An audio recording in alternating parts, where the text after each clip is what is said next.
That morning, I woke up to find a beige envelope taped to my front door, HOA beige, the color of despair. It said, I had 14 days to tear down the unapproved auxiliary structure on my lawn or face legal action. The structure they meant was my birdhouse, my beautiful, over-engineered 3-story tiki-style bird condo I'd spent weeks building.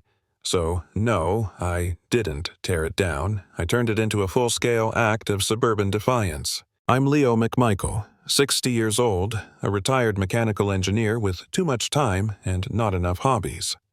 When I left work, I thought retirement would feel like freedom, but after 6 months of watching daytime TV and arguing with the toaster, my brain was melting.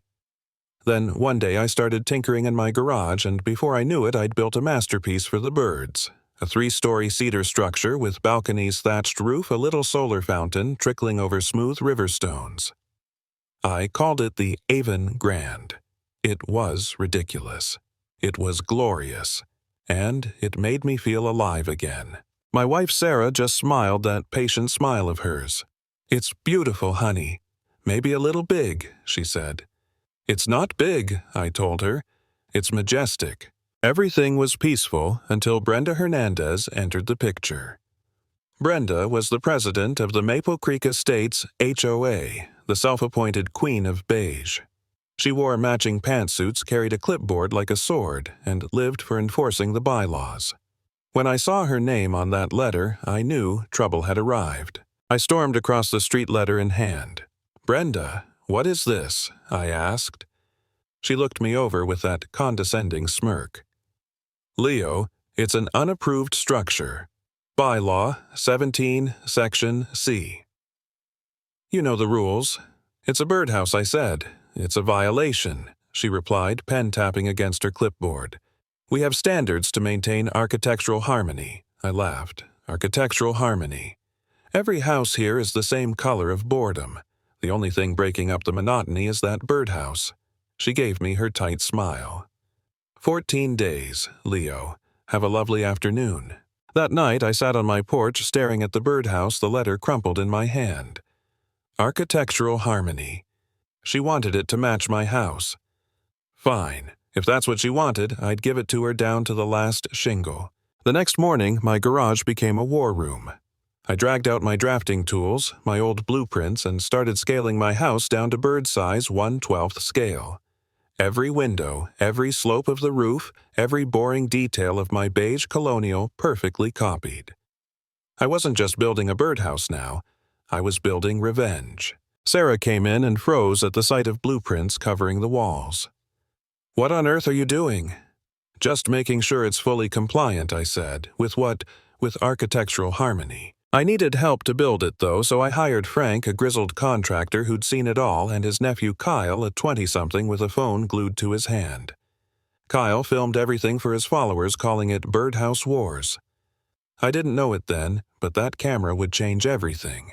When Frank poured the tiny concrete foundation in my front yard, Brenda's beige sedan cruised by, slow like a shark scenting blood.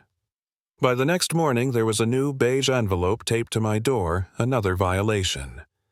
Unapproved construction without permit. That afternoon, 2 police officers showed up. Brenda had called them. "Sir," the older one said, "we got a report. You're building a second dwelling on this property." I pointed proudly. "You mean that it's a birdhouse? See, the little door only fits a sparrow."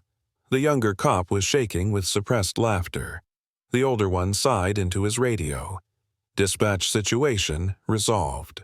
The unpermitted dwelling is a birdhouse. Kyle caught the whole thing on video. Within a day, it went viral. HOA Karen calls cops on birdhouse. Suddenly, strangers were driving through Maple Creek just to see the crazy old man who built a house for birds. Brenda was furious. She started sending me daily fines for everything from construction debris to noise during migratory bird quiet hours. I turned her beige letters into refrigerator art. Then, one night I walked outside and smelled damp plywood. My project was soaked. A sprinkler from Brenda's yard had mysteriously turned toward mine, drenching everything. My neighbor Gary whispered over the fence. "Saw her out there at 2 a.m. Leo said she was checking her petunias. Yeah, right. That was the last straw. The next week, a courier handed me a thick envelope from a law firm downtown. The HOA was suing me. Cease and desist, nuisance abatement damages removal at my expense. I sat at the kitchen table reading it over and over. Sarah's face went pale. Leo, they can't really take us to court over a birdhouse, can they? They can sue anyone for anything, I muttered. And they can make us bleed money doing it. For the first time, I felt the fight drain out of me. Maybe I'd gone too far. Maybe I was just a stubborn old man wasting time and money on a stupid joke. I looked at the half-finished replica outside the tiny siding gleaming under the porch light. Was I really going to risk everything for that? I almost called the contractor to stop. Almost. But then I looked at Brenda's letter again, the smug phrasing, the arrogance of it, and something in me snapped back to life. If she was going to bury me in bylaws, I'd use them against her. So I sat down with the entire Maple Creek Estates covenant, all 300 pages of legal sludge, and I read every word. Fence heights, shrub varieties, trash bin schedules. It was mind-numbing. But around 2 a.m., halfway through a 1998 addendum, I found it Clause 24B, decorative garden follies non-habitable structures intended for aesthetic purposes which may mimic the appearance of a functional building, and no size restriction. I stared at the words, grinning like a lunatic. Brenda had outlawed everything except creativity itself. I had her. A week later, she called an emergency HOA meeting packed with homeowners, local reporters, and, of course, Kyle live-streaming it all. Brenda stood at the podium, radiating righteousness. She clicked through a PowerPoint about community standards and property values, ending with a grainy photo of my birdhouse framed like a crime scene. When she finished, she said, "I move that the HOA authorize immediate removal of this monstrosity." I walked to the front carrying a small covered object. "Good evening," I began. "I'm Leo McMichael, the man behind the monstrosity." People chuckled. "You've heard a lot about rules tonight. Let's talk about creativity."